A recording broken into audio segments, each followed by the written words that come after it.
సావిత్రి ఉదయాన్నే 5 గంటలకు నిద్రలేచి ఇల్లు వాకిలి శుభ్రం చేసి స్నానం చేసి పూజా కార్యక్రమాలు పూర్తి చేసుకుంది. పూజ తర్వాత వెంటనే వంటగదిలోకి వెళ్ళి టీ తయారు చేసి పిల్లల్ని స్కూల్కి పంపటానికి వాళ్ళను నిద్రలేపింది. తయారు చేసిన టీని భర్తకి అత్తమామలకు ఇచ్చి వచ్చి పిల్లలను స్కూల్కి రెడీ చేసింది. వారికి వేడివేడిగా పూరీలు చేసి ఇచ్చింది. పిల్లలు టిఫిన్ చేయడం అయిపోయాక స్కూల్ బస్సు రావడంతో స్కూల్ బస్సులోకి పిల్లల్ని ఎక్కించడానికి వెళ్ళి తిరిగి వచ్చి టేబుల్పై ఉన్న పిల్లలు తిన్నటువంటి ప్లేట్లు తీసి ఇంకా భర్త అత్తమామలు తాగిన టీ కప్పులను తీసుకెళ్లి సింకులో వేసి కడిగేసింది. ఇంతలో భర్తకు ఆఫీసుకు వెళ్లే టైం అయింది. భర్తకు కావలసిన వస్తువులు అన్నింటినీ అందుబాటులో ఉంచి అతనికి తినడానికి జొన్న రొట్టెలు చేయడం మొదలుపెట్టింది. ఇంతలో ఆడపడుచు వచ్చి తనకు కాలేజీకి లేట్ అవుతుందని టిఫిన్ పెట్టమని తొందర పెట్టింది. తనకు పూరీలు కాల్చి ఇచ్చేలోపు పెంకపై ఉన్న జొన్న రొట్టె మాడిపోతుందేమోనన్న హడావిడిలో చెయ్యి కాల్చుకుంది సావిత్రి. చెయ్యి కాలినా కూడా అది పట్టించుకోలేదు. ఎందుకంటే రోజూ జరిగే పనులే అనుకుని ఆ నొప్పిని భరించి పూరీలు కాల్చి ఆడపడుచుకి పెట్టింది. ఆ తర్వాత భర్తకు చేసిన జొన్న రొట్టెలు డైనింగ్ టేబుల్ పైన పెట్టి వడ్డించింది. 9 గంటల వరకు అలా ఎక్కడి వాళ్ళు అక్కడ వెళ్ళిపోయిన తర్వాత మళ్ళీ వంటగదిలోకి వెళ్ళి అత్తమామల కోసం జొన్న రొట్టెలు తయారు చేసింది. ఆ తర్వాత వాటిని వారికి వడ్డించింది. వారు తినేలోపు వంటగదిలోకి వెళ్ళి కిచెన్ అంతా శుభ్రం చేసి గిన్నెలు కడిగేసింది. అప్పటికీ సమయం 10 అయ్యింది.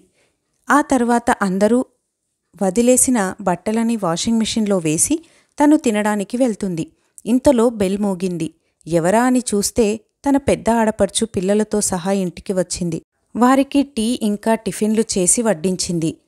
చేసి పెట్టింది తన ఆడపడుచు తినిందే కానీ తనను మాత్రం తిను అని అడగలేకపోయింది. అప్పటికే సమయం 11:30 అవుతుంది. ఇంకా పిల్లలకి మధ్యాహ్న భోజనం తయారు చేయాలని వంటింట్లోకి వెళ్తూ ఉండగా అత్త ఒక ఆర్డర్ వేసింది. అదేమిటంటే మీ ఆడపడుచుకి మంచి రుచికరమైన భోజనంను తయారు చేయి అని చెప్పింది. దాంతో ఆడపడుచుకి స్పెషల్గా వంటలు చేసింది. ఈలోపు సమయం 1:30 అయిపోయింది. పిల్లలు స్కూల్ నుండి వచ్చేసి ఫ్రెషప్ అయ్యి తర్వాత వారికి అన్నం తినిపించింది. తర్వాత కొద్దిసేపటికి కాలేజీ నుండి ఆడపడుచు వచ్చేశారు. వారికి భోజనం పెట్టించి వాళ్ళు తినేసరికి 3 అయ్యింది. ఆకలిగా అనిపించింది సావిత్రికి. దాంతో తిందామని టేబుల్ పైన ఉన్న వాటిని మూతలు తీసి చూసింది. అన్ని గిన్నెలు ఖాళీగానే ఉన్నాయి. ఆ తర్వాత ఆ అన్నింటినీ తీసి మళ్ళీ వంటగదిలోకి వెళ్ళి శుభ్రం చేసి గిన్నెలు కడుగుతుండగానే భర్త వచ్చాడు. ఆమెను పిలిచి, సావిత్రి, నాకు చాలా ఆకలిగా ఉంది, తొందరగా భోజనం పెట్టు అన్నాడు. అప్పుడు ఆ గిన్నెలు అక్కడే పెట్టి చేతులు కడుక్కొని భర్తకు చపాతీ పిండి కలిపి చపాతీలు చేసి ఇంకొక స్టవ్పై కర్రీ చేసి భర్తకు వడ్డించింది. భర్త తింటూ సావిత్రిని చూసి, సావిత్రి రా, నువ్వు కూడా నాతో పాటు తిందువు అన్నాడు. వెంటనే ఆమె భర్తను ఆశ్చర్యంగా చూసింది. ఉదయం నుండి ఏమీ తినకపోవడంతో భర్త అడిగేసరికి కాదనక వెళ్ళి కూర్చొని తినడం ప్రారంభించింది. అప్పుడు భర్త ప్రేమతో ఒక ముద్ద తినిపించగానే కళ్ళలో నుండి నీళ్లు తిరిగాయి. వెంటనే భర్త ఏమైంది, ఎందుకు ఏడుస్తున్నావని అడిగాడు. అప్పుడు ఆమె మనసులో ఇలా అనుకుంది, నీకేం తెలుసులే, అత్తారింట్లో ఇంత పని చేసిన తర్వాత కూడా ఒక ముద్ద తినడానికైనా టైం దొరకదు, కానీ అందరూ ఇంట్లో ఊరికనే తిని కూర్చుంటావు కదా, దీనికి తోడుగా చేసేవాళ్ళని ఏం పని చేస్తున్నావు అని ఎగతాళిగా మాట్లాడడం వస్తుంది అని అనుకుంటుంది. కాస్త నిశ్శబ్దంగా తర్వాత భర్తతో ఏమీ లేదు అని సమాధానం చెప్పింది. అప్పుడు భర్త మనసులో ఇలా అనుకుంటాడు, ఈ ఆడవాళ్ళు ఎంత తెలివి తక్కువ వాళ్ళు, కారణం లేకుండానే ఊరికనే ఏడుస్తూ ఉంటారు అని అనుకుంటాడు మనసులో.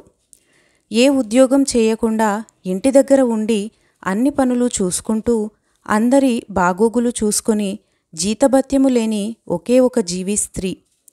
కూతురిగా, భార్యగా, కోడలిగా, వదినగా, తల్లిగా ఇలా అన్ని బాధ్యతలను జీతభత్యాలు లేకుండానే సక్రమంగా నిర్వహిస్తుంది. Thank you friends. మీకు గనక ఈ స్టోరీ నచ్చినట్లయితే నా ఛానల్ని సబ్స్క్రైబ్ చేసుకోండి. అలాగే లైక్ చేసి షేర్ చేయండి. Thank you for watching.